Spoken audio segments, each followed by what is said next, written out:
நாளாகமம் 1வது அதிகாரத்துல அப்படி என்ன இருக்குன்னு பார்க்கலாம் வாங்க.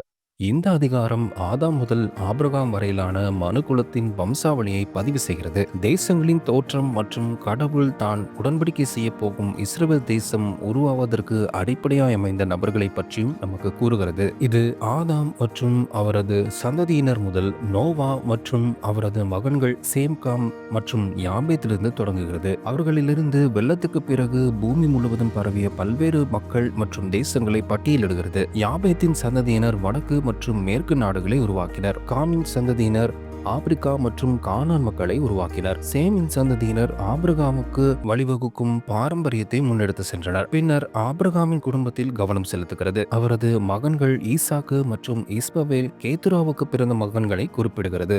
ஏதோம் என்று அழைக்கப்படும் ஏசாவின் வம்சாவளி, அவரது சந்ததியினர், அவரது தலைவர்கள் மற்றும் ஆரம்ப கால மன்னர்களை விவரிக்கிறது. ஒட்டுமொத்தமாக இந்த அத்தியாயம் படைப்பிலிருந்து முற்பிதாக்களின் காலம் வரை ஒரு வரலாற்று பாலமாக செயல்படுகிறது. கடவுள் மனித வரலாற்றை எவ்வாறு வழிநடத்தி இஸ்ரவேல் தேசமாக மாற்றும் வம்சாவளியை பாதுகாத்தார் என்பதை இந்த அத்தியாயம் காட்டுகிறது.